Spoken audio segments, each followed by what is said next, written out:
इस वीडियो को ज़रा ध्यान से देखिए, मज़ा आने वाला है। देखिए बाजार से मछली खरीद के लाके कैसे समंदर में छोड़ रहा है मछली। भाई ऐसा लग रहा है कि समंदर में मछली नहीं है। देखिए वीडियो बहुत अच्छा वीडियो, मज़ा आने वाला है भाई। मेरे को मज़ा लगा, मज़े में आया।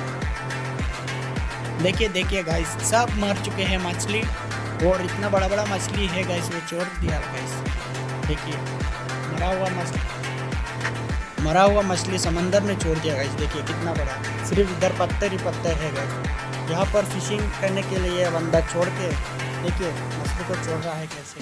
वीडियो पसंद आया तो वीडियो को लाइक करें।